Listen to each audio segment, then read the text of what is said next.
Hola hermanos, ¿cómo están? Espero que muy bien.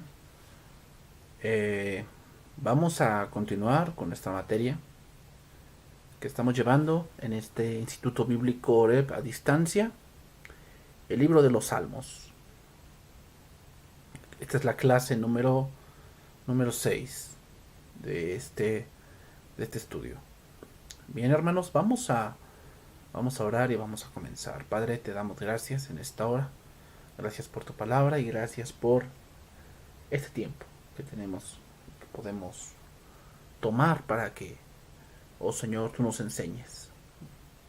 Ponemos este tiempo en tus manos, que nuestro corazón esté listo, esté preparado para inquirir tu palabra. Te lo rogamos en nombre de Jesús. Amén. Bien, hermanos, vamos a comenzar nuestro estudio del día de hoy. Vamos a ver otros puntos. Vamos a ponerlo así, estamos viendo cosas que rodean a los salmos. Vamos a ponerlo, no estamos aún adentrados dentro de los salmos, sino estamos viendo elementos que hay alrededor de los salmos, como en este caso tonalidades, algunas cosas que son los salmos, en qué puntos se escribieron, cosas así. Y hoy seguiremos viendo algunas cosas alrededor para después entrar un poquito al estudio de algunos. No me puedo enfocar en todos porque, pues imagínense, 150 salmos, pues uno por clase, pues imagínense, nos llevaríamos casi medio año. Bien, entonces vamos a comenzar. Lo que hoy vamos a ver es primeramente la síntesis de los salmos. Síntesis de los salmos. Entonces, a ver, aquí vamos a tomar nuestro plumón, ¿verdad? Que vamos a ocupar. Ok, bien. Entonces ya tenemos. Entonces vamos a ver la síntesis de los salmos. Y vamos a ir ahí. Bien. Los salmos están divididos en 5 secciones que ya los vimos. El libro es un compendio de 5 libros. Y aquí podemos ver cómo se van dividiendo del 1 al 41, del 42 al 72, del 73 al 89, del 90 al 106 y del 107 al 150. Todo este compendio decíamos que era acerca del Pentateuco, ¿ok? Cada uno de ellos, cada uno de estos libros corresponde a un libro de la Biblia. En este caso, por decir Génesis, aquí es Éxodo, Levítico, Números y Deuteronomio. Habíamos dicho, entonces, por eso le llamamos el libro de los Salmos, porque es un libro con un compendio de 5.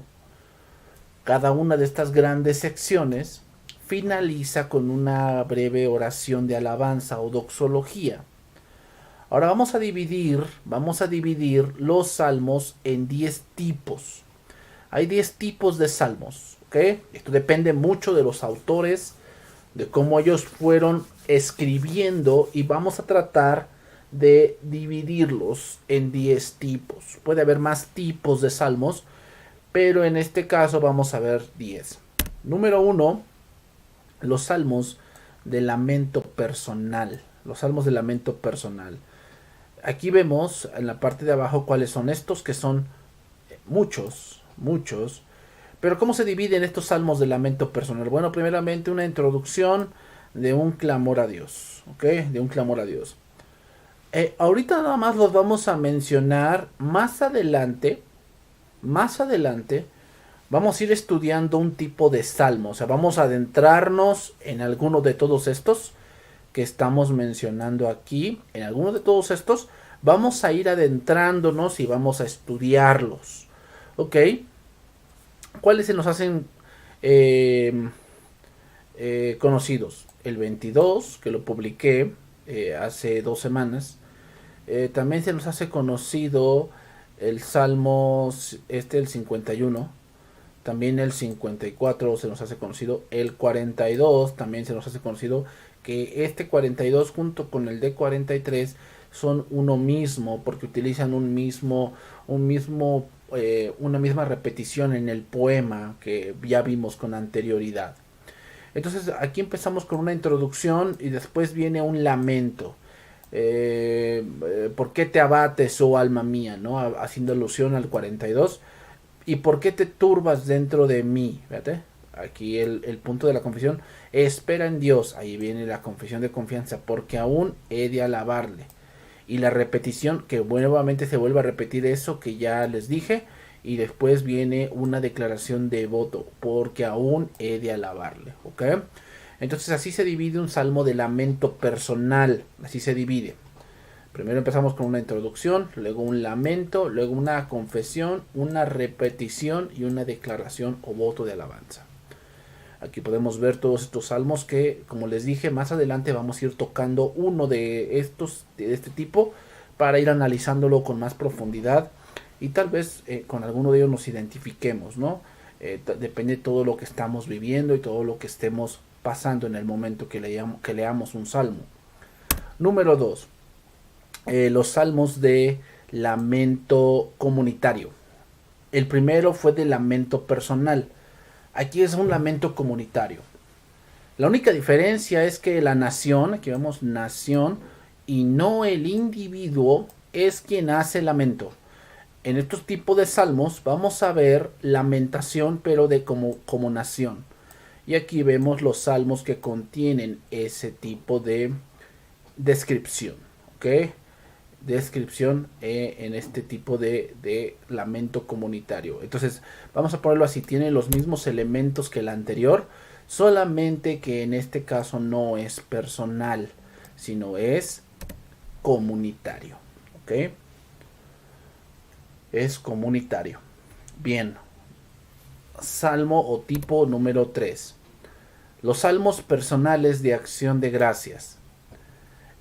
Aquí vemos donde dice que el salmista reconoce públicamente la actividad de Dios en su favor. Y vemos aquí varios elementos de este salmo, por decir, la proclamación de alabanza a Dios, la declaración sumaria. Sumaria quiere decir que se cuenta, anuncio de liberación y el voto renovado de alabanza. Aquí tenemos los salmos que conllevan este tipo de salmos, ¿ok?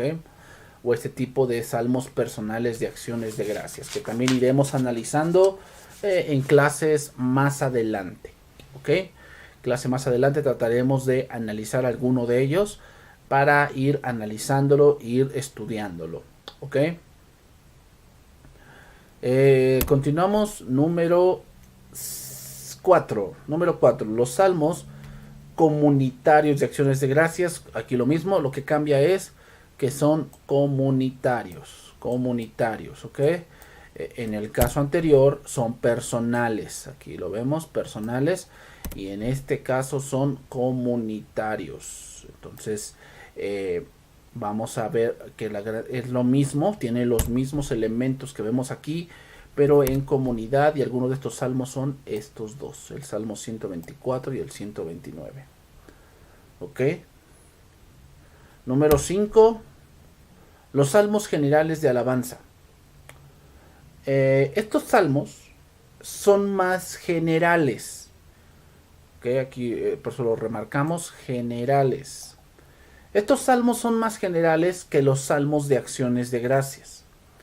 Los salmistas tratan de magnificar el nombre de Dios y de glorificar su grandeza.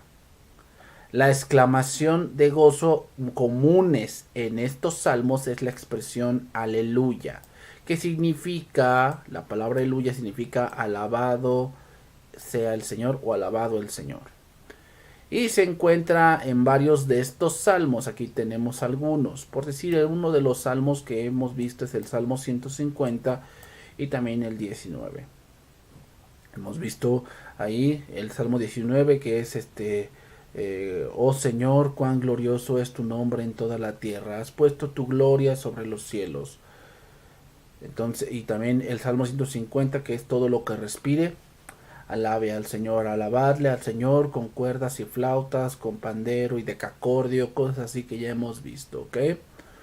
Entonces, estos salmos son más generales que los salmos de acciones de gracias, es decir, se invita más a la comunidad a adorar, y es más para exaltar, porque la alabanza tiene el punto de exaltar los atributos de Dios. Las acciones de gracias también exaltan un atributo, pero por otro medio, y el medio es recordatorio. Pero la alabanza es decir que vamos a adorar a Dios porque Él es Dios.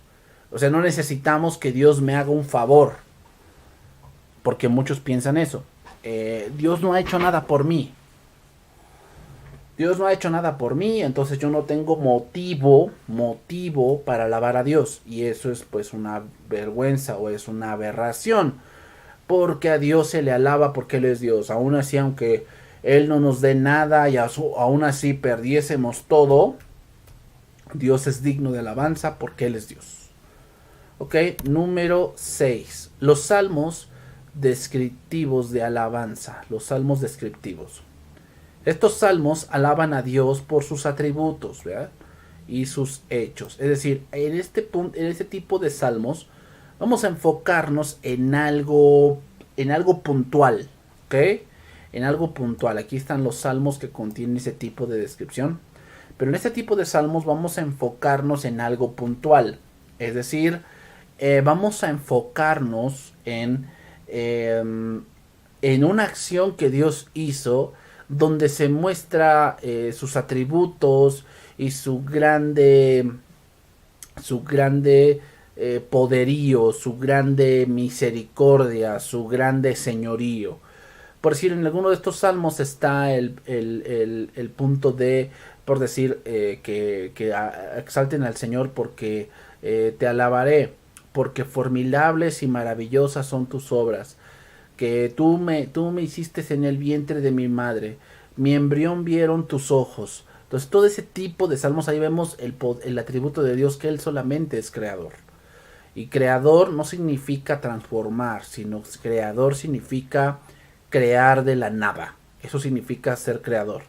No es que yo transforme. Dios no comenzó la creación a base, no sé, de hidrógeno y de silicio y de magnesio. No, no, no, no. Cuando Dios comenzó la creación no había nada. No había nada. No había alguna materia, no había rocas, no había agua, no había nada. ¿De dónde surgió todo? De el mismo poder de Dios, porque Él es creador. ¿Ok? Entonces esos son los salmos descriptivos de alabanza. Y ahí podemos ver algunos. Número 7. Los salmos de entronización. Entronización. ¿Qué quiere decir esto? Bueno, que estos salmos describen el reinado soberano de Jehová sobre todo. Por eso se llama entronización. Significa que hablan del trono. Trono, de trono. ¿Ok? Algunos anuncian el reinado de Cristo, y aquí podemos ver algunos salmos de esto.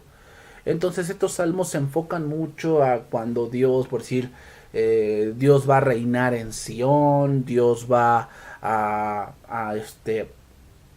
poner orden, su ungido reinará con vara de hierro, cosas así. El salmista se enfoca en ese tipo de cosas y sobre el futuro reinado de Cristo, ¿ok? Bien, número 8. Los salmos de peregrinación. Salmos de peregrinación. Estos también conocidos como cánticos de Sión. Es decir, vamos a estar viendo en este tipo de salmos, que aquí los vemos. En este tipo de salmos esta palabra Sión se repite. No queda muy claro a lo que se refiere con Sión. Okay, no hay algo muy claro a lo que se refiere, pero hay tres referencias a lo que hace referencia esa palabra cuando la leemos. La primera, el reino restaurado de Israel. ¿Okay? Eso habla del reino restaurado de Israel cuando se menciona la palabra Sión. Muchos hacen referencia a que cuando Israel vuelva a ser una nación poderosa como en los tiempos de Salomón. Bueno, pues eso podría ser. Otro tipo que muchos han dicho es la iglesia. La iglesia, cuando se menciona Sion, muchos dicen que hace referencia a la iglesia porque eh,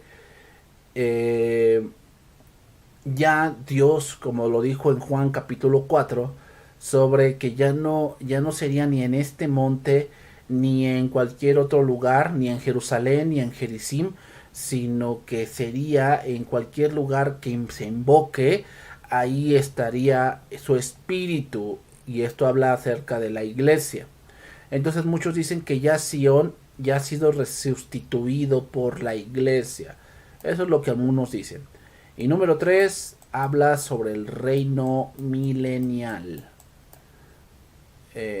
También esto tiene mucha base bíblica, el reino milenial, cuando Cristo regrese, porque algunos cánticos que se nombran como Sion son cosas que aún no han ocurrido o que ya ocurrieron y parece que se van a volver a repetir. Ok, estos salmos, dice aquí, los cantaban los peregrinos que viajaban de Jerusalén, para las fiestas anuales de la Pascua, Pentecostés y los tabernáculos. Estas tres fiestas, hermanos, eran las tres fiestas anuales en donde los hombres mayores de 21 años tenían que viajar a Jerusalén para celebrar estas fiestas. ¿Ok? Que después ya nos adentraremos, estaría bueno estudiar también las fiestas en un punto profético. Los salmos aquí, que vemos aquí el 43, 46, 48, 76, 84, 87 y del 120 al 134. Ahí podemos ver lo que se corresponde a este salmo, que son salmos de peregrinación. Número 9. Los salmos reales. Obviamente, como su nombre lo dice, hablan del rey. La mayoría de estos salmos se describen los reinados de reyes terrenales y del rey celestial. Y aquí podemos ver algunos de estos salmos. El salmo para mí conocido es el Salmo 2, que dice por qué se amotina la gente y por qué se llena de violencia contra su siervo. Ellos dijeron, quitemos de nosotros sus ligaduras, más el Señor los vencerá y los someterá. ¿Okay? Entonces podemos ir viendo varios salmos que hablan de los salmos reales y del reinado celestial. Más adelante pues obviamente estudiaremos algún salmo de estos. Y número 10, salmos sapienciales y didácticos, es decir, que enseñan y que dan sabiduría. Aquí hay uno, aquí hay varios y aquí muy conocidos. El Salmo 1, bienaventurado el varón que no anduvo en consejo de malos, ni en silla de escarnecedores se ha sentado, sino que en la ley de Jehová está su delicia y en ella medita de día y de noche. Será como árbol plantado. Y obviamente el salmo más grande de los salmos, el 119, que es el salmo de la ley. El salmo de la ley, ¿ok? Entonces aquí se exhorta e instruye al lector en el camino de la justicia. Entonces aquí hay salmos sapienciales y didácticos. Entonces aquí podemos también entender otra cosa, y es que también los cantos deben de enseñar la palabra. No solamente es emocionar, también tenemos que enseñar. ¿Ok? Tenemos que enseñar. Pongo un cuadro a continuación, hermanos, donde podemos tener una descripción más amplia con este cuadro. Por decir, aquí tenemos el libro, el autor, número de salmos, contenidos básicos, semejanza temática con el Pentateuco, ya verán como les digo aquí, la doxología final donde se encuentra, en qué capítulo y en qué pasaje, el posible compilador, es decir, quién empezó a juntar todos estos salmos, y la fecha posible de compilación. ¿Okay? Que tenemos el libro 1, libro 2, libro 3, libro 4 y libro 5. Como se dan cuenta, el libro 4 es uno de los libros que menos tiene autores. ¿Verdad? Aquí dice que son anónimos. ¿Ok? Son 17 y hablan del desierto y la peregrinación. ¿Ok? Bien. Tomando como referencia este cuadro, pasemos al siguiente tema. Algunos escritores de los salmos. Vamos a analizar algunos escritores, ¿ok? El primero, sin duda, es David. David se le atribuyen 76 salmos, que fue rey de Israel y de quien viene el Mesías. David, muchos le han llamado que es un salmista, y yo también pienso lo mismo. Pero David fue un hombre que escribió muchos de sus salmos por la vida que llevó, ¿ok? Es decir, hermanos, hoy se sigue viendo así. Si tú ves entrevistas de gente que escribe canciones, eh, muchas veces la inspiración viene por algo vivido, algo que se vio, algo que le impactó en su vida, en su caminar, ¿okay? Y muchos de los salmos que David escribió fueron resultados de todo lo que él vivía, ¿okay? De todo lo que él vivía como persona, persecuciones, estrechez, eh, dejó su casa muy pequeño, eh, lo perseguía alguien poderoso, Dios por medio de él trajo salvación, fue envidiado, fue le fue levantado falso. Entonces David escribió muchas de esas cosas por todo lo que vivía. ¿Okay? Entonces quiero que entiendan, hermanos, que si cuando Dios nos permite vivir algunas cosas, si tú de una situación difícil no aprendiste nada, creo que no fuiste a la escuela de Dios. Porque en la escuela de Dios todo lo que vivimos tiene un propósito. ¿Okay? Número 2. Asaf. Recuerden que la palabra Asaf significa el que junta. Asaf fue el director del coro de la época de David y lo vemos en este verso. Dice, entonces el rey Ezequías y los príncipes dijeron a los levitas que alabasen a Jehová con las palabras de David y de Asaf vidente. Y ellos alabaron con gran alegría y se inclinaron y adoraron. Entonces Asaf era alguien que, vidente significa alguien que da a entender lo primario. ¿Okay? En este caso, David había escrito el Salmo. Pero una cosa, hermanos, es que también hay que escribir, pero nosotros como directores, no solamente es cantar. ¿Okay? Cantar cualquiera lo hace. ¿Cuál es la diferencia entre uno que canta del mundo y uno que canta a Dios? Que el segundo lo tiene que hacer en el espíritu. Tiene que hacer entender a la gente el por qué cantamos ese canto. ¿Ok? Continuamos con Asaf. Y es que se le atribuyen 12 salmos. El 50, el 73, que es muy conocido ese salmo, hasta el 83. Asaf era descendiente de la casa de Gersón. Recuerden que la tribu de Leví se dividía en 3 casas. La casa de Coat, la casa de Merari y la casa de Gersón. De Coat se deriva alguien que después ahorita vamos a ver. Y esos son los hijos de Coré. De ahí viene de la casa de Coat. De Merari, adivinen quién salió. Moisés. Moisés y Aarón eran de la casa de Merari. Y de Gersón era Asaf. Ok. Vean cómo una casa puede dividirse en varias aplicaciones. Asaf entonces era descendiente de la casa de Gersón y aquí lo vemos en primer libro de Crónicas capítulo 6 versículo 43. Hijo de Hanán, hijo de Gersón, hijo de Leví. Aquí vemos hijo de Izar, hijo de Coad, hijo de Leví. Aquí termina una casa de los coatitas. Y aquí empieza y su hermano Asaf, el cual estaba en la mano derecha. Asaf, hijo de Berequías, hijo de Simea. Y si de aquí nos vamos hasta acá, era de la casa de Gersón. Gersón. Recuerden que cada casa tenía sus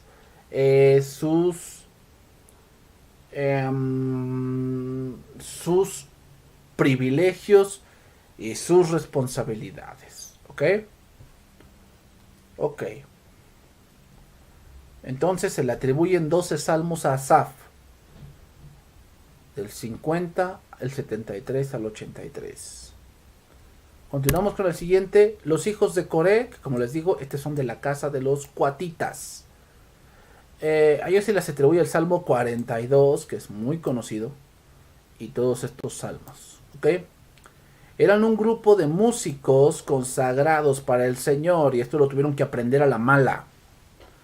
Recuerden que la casa de los hijos de Coré fueron aquellos que se rebelaron a Moisés y Aarón, junto con algunos de la tribu de Rubén.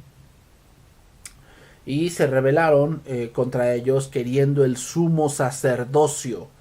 Los hijos de Coré eran sacerdotes, pero ellos querían más, ellos querían el sumo sacerdocio. Y eso era algo grave. ¿Por qué? Porque es como querer usurpar el lugar que está Cristo y yo me quiero poner en su lugar. Por eso era grave el pecado de los hijos de Coré. ¿Qué pasó con ellos? Se abrió la tierra y los tragó y descendieron, dice, vivos al Seol. Aquí vemos donde era acá, dice aquí, de los hijos de Coat, Aminadab su hijo, Coré su hijo, Asir su hijo. Aquí está Coré. ¿Ok? Coré tuvo que aprender a la mala. Que Dios ya le había dado mucho y ese es el problema con los seres humanos. Ese es el problema. ¿Sabes cuál es el problema? Cuando te quiera venir la avaricia, hermanos, cuando te quiera venir la avaricia de decir, es que ¿por qué Dios le da a él y a mí no? Tú estás teniendo un problema. El problema que estás teniendo es que te estás dejando de mirar lo que sí te ha dado Dios y te enfocas en lo que no tienes. Eso le pasó a Eva. Dice que cuando Satanás le dijo, con que Dios os ha dicho, lo que logró con esa pregunta es que dejara de mirar la bondad de Dios, que dejara de mirar el huerto y se enfocara en un árbol.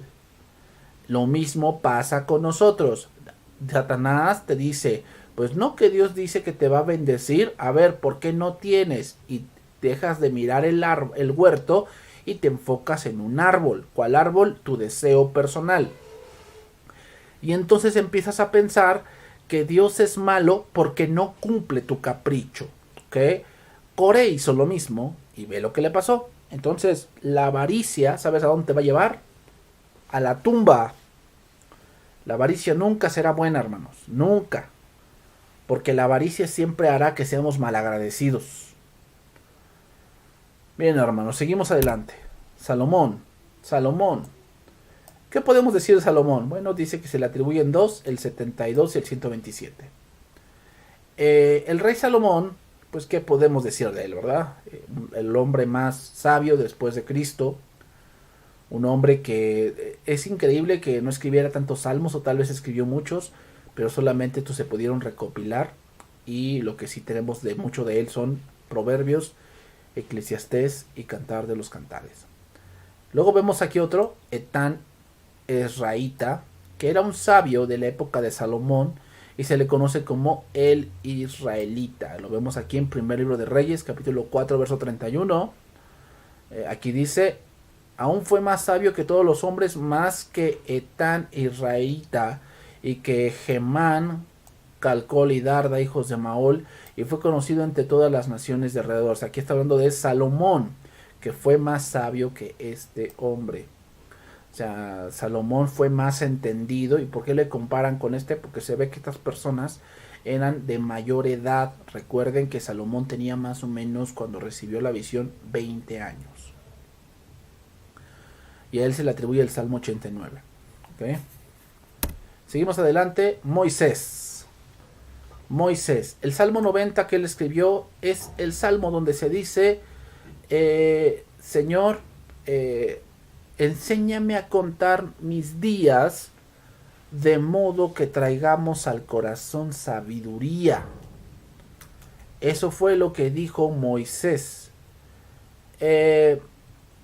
Y vemos aquí que Moisés escribió este salmo y otros cánticos que también están por ahí.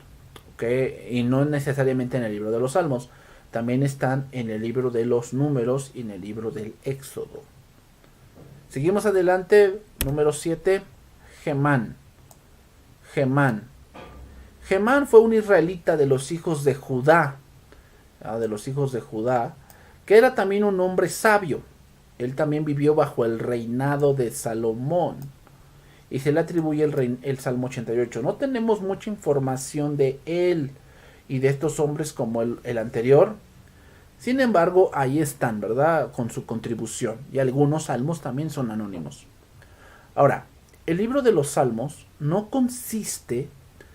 El libro de los salmos no consiste en un libro escrito por un solo escritor, sino en una compilación de poemas. Tenemos varios escritores aquí, como lo hemos visto, y estos hombres reflejan su relación personal con Dios, sus lamentos, sus gozos y su alabanza a Dios. Es decir, como se los dije, muchos de los salmos que leemos, que hemos leído o que vamos a leer, provienen de lo que estaban viviendo en ese momento.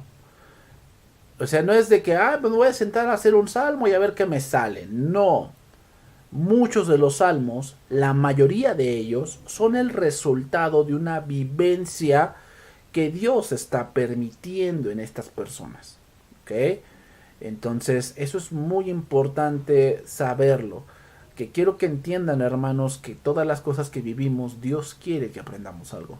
Si en las cosas que estamos viviendo, en las cosas que estamos pasando, no estamos aprendiendo nada, estamos perdiendo el tiempo.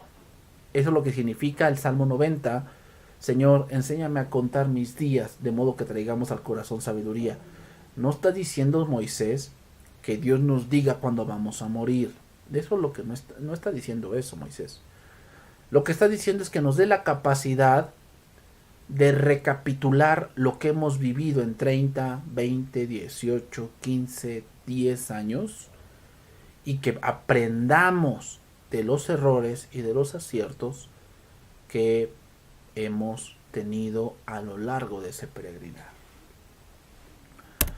Toco un salmo acá, el Salmo 33, versículo 1, dice ahí: alegraos, oh justos, en Jehová, en los íntegros es hermosa la alabanza. Aclamad a Jehová con arpa, cantadle con salterio y decacordio. Cantadle cántico nuevo, hacedlo bien, tañendo con júbilo. Porque recta es la palabra de Jehová, y toda su obra es hecha con fidelidad. Aquí hay varias cosas que resaltar. Por decir, ¿quiénes se van a alegrar? Los justos. Los justos. Los íntegros. Dice, en los íntegros es hermosa la alabanza. ¿Qué es lo contrario a esto? ¿Qué es lo contrario a esto? El impío. El impío. Esta es la razón por la que muchos no se alegran en Jehová. ¿Por qué? Porque impío quiere dar forma de pecado.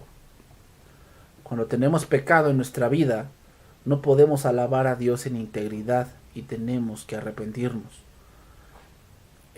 Dice aquí, aclamad a Jehová con arpa. Vean, primero, el primer verso que tenemos aquí habla del corazón. Habla del corazón y después viene lo externo. Muchos quieren que lo externo cambie el corazón. Y eso es un gran error. ¿Por qué? Porque las cosas externas solamente sirven para lo externo. Porque lo que es nacido de la carne, carne es. Lo que es nacido del espíritu, espíritu es. ¿Ok? Entonces tenemos que entender que la alabanza sí es algo que debe empezar en el corazón. Si yo no tengo gozo como director, si yo no estoy lleno del espíritu como director de alabanza, ¿cómo espero llegar a un corazón si mi corazón está lejos de Dios? Eso es algo que debemos entender. Justo aquí significa alguien que está a cuentas con Dios. Y un íntegro significa que tiene elementos que Dios le ha dado. Aparte de afinación y aparte de saber de música, Necesitamos otro tipo de cosas y eso se refiere a conocer de Dios. Para que conozcamos la profundidad, la altura y la anchura del amor de Dios. Y luego vean lo que dice aquí, o sea, ya viene cantarle, cante con nervo, hacerlo bien, teniendo con júbilo, o sea, ya empiezan las cosas externas. Y aquí dice, porque recta es la palabra de Jehová. ¿Te das cuenta? O sea, ¿cómo sabemos que la palabra de Dios es recta? Bueno, porque hay integridad. Un íntegro es aquel que sabe que tiene todas sus necesidades suplidas en Cristo, obviamente por medio de la palabra. El impío, él cree que necesita cosas del mundo. Él cree que necesita cosas del mundo. O sea, dicen, sí Dios, pero, necesito otra cosa. Eso es lo que piensa el impío. Por eso dice, toda su obra es hecha con fidelidad. ¿Te das cuenta? O sea, el impío piensa que Dios se equivocó. El impío piensa que Dios se equivocó. La palabra aleluya aparece 173 veces. La palabra bendito, bendecir o bendición aparece 92 veces. Y podemos ver tres tipos de instrumentos aquí. Los de cuerda, los de viento y los de percusión. ¿Okay? Bien, hermanos, pasemos a la última parte. La última parte. La doxología. Recordemos que cada libro del libro de los Salmos termina con una doxología. Vamos a empezar por aquí. ¿Qué es una doxología? ¿Qué es una doxología? Bueno, viene de dos palabras griegas. La primera es doxa, que significa brillo, esplendor, honra y a veces alabanza y honor. Y logos, que significa tratado, palabra o expresión, o también significa un compendio. La palabra logos no está bien definida, pero siempre logos significa un tratado de muchas palabras. ¿Ok? Entonces doxología quiere decir una expresión de alabanza, pero esto es verbalmente. No estamos hablando de instrumentos, estamos hablando de hablar.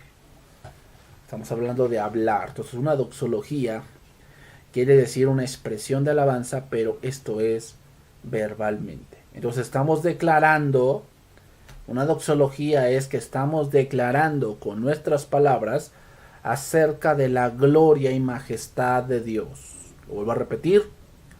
Una doxología es que estamos declarando con nuestras palabras acerca de la gloria y majestad de Dios. Ejemplo, Éxodo 16, versículo 6. Entonces dijeron Moisés y Aarón a todos los hijos de Israel, en la tarde sabréis que Jehová os ha sacado de la tierra de Egipto, y a la mañana veréis la gloria de Jehová, porque él ha oído vuestras murmuraciones contra Jehová. Porque nosotros, ¿qué somos? Para que vosotros murmuréis. Entonces veamos cómo Moisés habla de ver la gloria de Dios. Y después de esto, todo el campamento se llenó de codornices. Y todo el pueblo vio con sus ojos la gloria de Dios. En las pequeñas cosas que vivimos, hermanos, en las pequeñas cosas que vivimos y que pasamos, vemos la gloria de Dios. Las primeras cosas, las pequeñas cosas, ¿como cuáles? Como que despiertas, como que respiras, como que ves que a lo mejor los demás se enferman y tú no enfermas. Como que tienes una entrada fija, como que te das cuenta a tu alrededor cómo Dios ha derramado su misericordia hacia tu vida. Eso es ver la gloria de Dios. Otro ejemplo, Éxodo capítulo 33, verso 12, y este pasaje es largo, pero vamos a verlo. Y dijo Moisés a Jehová, mira, tú me dices a mí, saca a este pueblo, y tú no me has declarado a quién enviarás conmigo. Sin embargo, tú dices, yo te he conocido por tu nombre, y has hallado también gracia en mis ojos. Ahora pues, te he dado gracia en tus ojos, te ruego que me muestres ahora tu camino, para que te conozca. A ver, ¿quién está hablando aquí? Moisés. Y dice que quiere conocer a Dios. Hermanos, eso es lo que hace la gloria de Dios. Cuando tú de verdad estás viendo la gloria de Dios, te vas a dar cuenta que no sabes nada de Dios. No sabes nada. que a pesar de que sí, terminaste un instituto, a pesar de que sí, terminaste algo, ya leíste toda la Biblia en un año, ¿no? Pero te vas a dar cuenta que no sabes nada de Dios. Y dijo, mi presencia irá contigo y te daré descanso. Y Moisés respondió, si tu presencia no ha de ir conmigo, no nos saques de aquí. ¿Verdad? No nos saques de aquí. Seguimos ahí. ¿Y en qué se conocerá aquí que he hallado gracia en tus ojos, yo y tu pueblo, sino que en que tú andes con nosotros, y que yo y tu pueblo seamos apartados de los pueblos que están sobre la faz de la tierra? Y Jehová dijo a Moisés, también haré esto que has dicho, por cuanto has hallado gracia en mis ojos y te he conocido por tu nombre. Él entonces dijo, te ruego que me muestres tu gloria. Él respondió, yo haré pasar sobre todo mi bien delante de tu rostro, y proclamaré el nombre de Jehová delante de ti, y tendré misericordia del que tendré misericordia, y seré clemente con el que seré clemente. Este verso es interesante, hermanos. ¿Saben qué quiere decir este verso? Lo que está diciendo es que parte de la gloria de Dios mostrada a Moisés es la fase de disciplinas y la fase de misericordias que ha tenido con el pueblo. Dios mostró su gloria en la disciplina a Coré, en la disciplina a María y a Aarón, pero también Dios mostró su gloria al tener misericordia cuando salieron serpientes ardientes y Moisés construyó o edificó una serpiente de bronce. Dijo más, no podrás ver mi rostro porque no me verá hombre y vivirá. ¿Qué quiere decir? No podrás ver mi rostro porque no me verá hombre y vivirá. Sí, Moisés era un hombre de verdad, de admiración, pero era pecador. ¿Ok? Esto también nos dice, Moisés es menor. Aquí está Moisés, pero Moisés es menor que Cristo. Esa es la gran diferencia. Moisés vio las espaldas, Cristo vio su rostro. Una gran diferencia. Seguimos ahí. Y dijo aún Jehová, he aquí un lugar junto a mí y tú estarás sobre la peña. Y cuando pase mi gloria, yo te pondré en una hendidura de la peña y te cubriré con mi mano hasta que haya pasado. Después apartaré mi mano y verás mis espaldas, mas no se verá mi rostro. Y otra vez nuevamente se vuelve a repetir esta palabra, rostro. Y ya expliqué un poco. Aquí tendríamos que explicar otras cosas que ahorita pues no voy a explicar. ¿Ok? Ahora, este debe ser el deseo de cualquier cristiano. ¿Qué quiere decir esto? Conocer más al Señor, estar cerca siempre del Señor, estar siempre atentos a sus misterios a través de las Escrituras. ¿Ok? Lo vemos aquí. Aquella luz verdadera que alumbra a todo hombre venía a este mundo. Y aquel verbo fue hecho carne y habitó entre nosotros y vimos su gloria. Gloria como del unigénito del Padre, lleno de gracia y de verdad. A ver, pregunta, ¿cómo se vio la gloria de Cristo? ¿Cómo se vio la gloria de Cristo? A través de muchos milagros, pero la muestra máxima de todo esto, la cruz del Calvario. La doxología, hermanos, es reconocer la majestad y la gloria de Dios. Es querer ser más como Él y tener más de Él. Que tenemos otro pasaje. Asimismo se alegró mucho el rey David y bendijo a Jehová delante de toda la congregación y dijo Dios, bendito seas, dijo David, bendito seas tú, oh Jehová, Dios Dios de Israel, nuestro Padre, desde el siglo y hasta el siglo. Tuya es, oh Jehová, la magnificencia y el poder, la gloria, la victoria y el honor, porque todas las cosas que están en los cielos y en la tierra son tuyas. Tuyo, oh Jehová, es el reino y tú eres excelso sobre todos. Las riquezas y la gloria proceden de ti, y tú dominas sobre todo. En tu mano está la fuerza y el poder, en tu mano el hacer grande y el dar, poder a todos. Ahora pues, Dios nuestro, nosotros alabamos y loamos tu nombre y tu glorioso nombre. Entonces, hermanos, concluimos. Hemos visto que en la manera de expresar esta alabanza a Dios, esa expresión de júbilo hacia nuestro Dios. Entonces es válido decirle a Dios en la alabanza cuánto le amamos. En ese lugar debemos estar confiados en Él. Debemos orar en el Espíritu, dando esa alabanza, ese júbilo a nuestro Dios. Esa es una doxología. Y hermanos, recordemos, ¿para qué vemos que hay diferentes tipos de salmos? Que no todos los salmos deben de ser para estar haciendo una fiesta enorme dentro de la congregación, no. Hay diferentes tipos de salmos, como hay diferentes tipos de ritmo, como hay diferentes tipos de instrumentos, como hay diferentes tipos de tonalidades, y todo es diferente, todo es variado. Y eso me hace recordar un pasaje. ¿Recuerdan ese pasaje Romanos 8, cuando dice, y sabemos que todos los que aman a Dios, todas las cosas, y esa palabra todas las cosas significa multicolor, multicolor.